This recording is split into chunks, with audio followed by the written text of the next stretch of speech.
we hear the word cult, we usually picture remote compounds, strange robes, and extreme beliefs, and there's usually a religious or spiritual connotation to it. But the psychological tactics used to trap people don't require any of this. In fact, it happens in everyday relationships, workplaces, and online communities. So in this video, we are defining coercive control, the best friend of undue influence. Coercive control is a purposeful pattern of behavior in which one person uses intimidation, isolation, emotional abuse, and monitoring to dominate another person. It is designed to slowly strip away your personal freedom, self-worth, and autonomy. It's not just a single argument or a bad mood.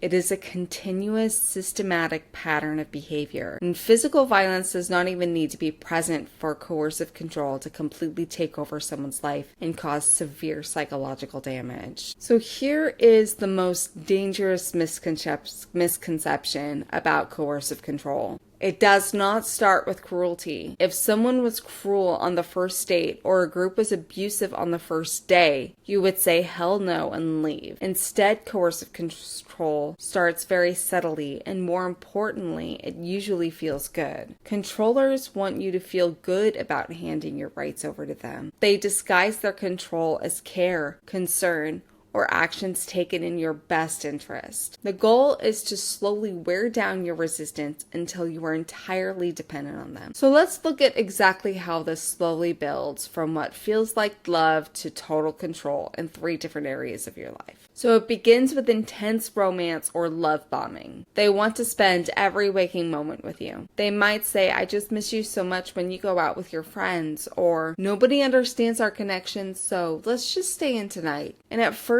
it feels amazing to be the center of someone's universe. But then they begin making subtle, jealous accusations about the time you spend with your family or friends, either in person or online. They might not overtly abuse you if you choose to spend time with them, but they might change how they interact with you. They also might want you to feel they care about you and that they are concerned by the influence your family and friends have, especially if you have friends and family that disapprove of the relationship. They want you to prioritize them over anyone else. So to avoid the tension, the heavy sighs, or the silent treatment, you naturally start declining invitations and canceling plans. You become entirely isolated. By driving a wedge between you and your social support system, the abuser becomes your only source of reality and validation. You have no outside perspectives left to tell you that the situation is wrong. So this is how microregulation works. First, the abuser offers to take on burdens to help you. They might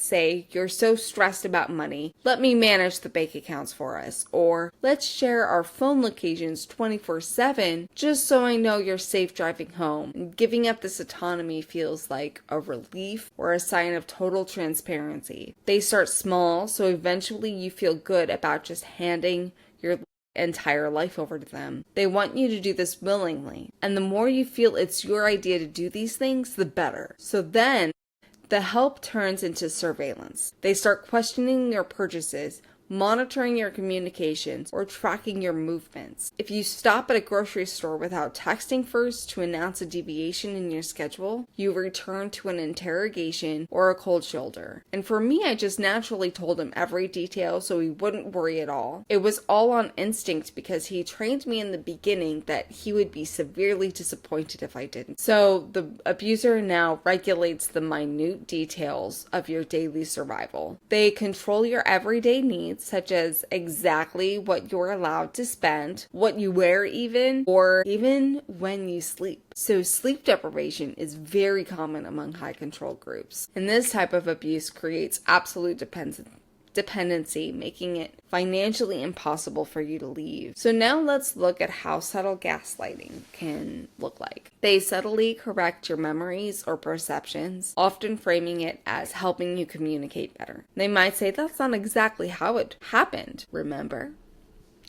or you're just being a little too sensitive about this. They begin to regularly diminish your feelings and shift the blame for their bad behavior onto you. And if they lose their temper, they convince you it was because you provoked them. And they do this in such a subtle way that you can easily see your mistakes and start believing them. So you start apologizing constantly, and in my case, work really hard to make sure that you're working on what they accuse you of, especially in high control groups. They often have a modality that they use to weed out so-called negative behavior. Then the abuser repeatedly denies facts and distorts reality until your self-esteem is entirely worn down. You are forced into a state of hypervigilance, constantly doubting your own memories and sanity, which ensures your complete obedience to their version of the truth. And the best ones do this in a way that makes you feel good about being obedient to them, as though you're doing the right thing,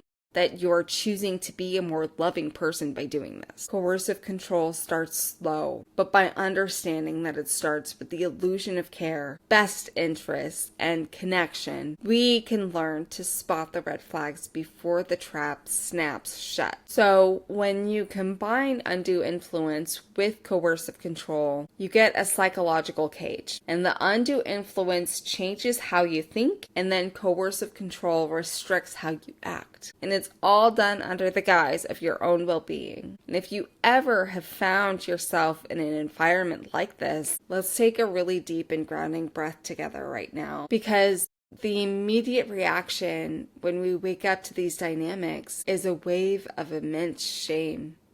And we might ask ourselves, how did we let this happen? Am I stupid or weak? You are not weak. You are not stupid. These systems do not target the weak-minded. Like I said in a previous video, they specifically target the cooperative, the idealistic, the deeply empathetic, and the highly intelligent. They target people who are looking for a genuine healing, growth, or a community, for genuine connection. People who practice these tactics look for high-capacity individuals because they want to harness that capacity for themselves. You did not fail. You are simply navigating a highly evolved system of social manipulation that was explicitly designed to bypass your defenses. And by naming these dynamics today, we take the first step in taking our inner light, our inner power, and our sovereignty back. And now that we have defined the terminology, in the next video we're going to dive into the psychology and the neurobiology of how a person begins to buy into a reality that isn't theirs. So I'll see you there. Thanks for watching.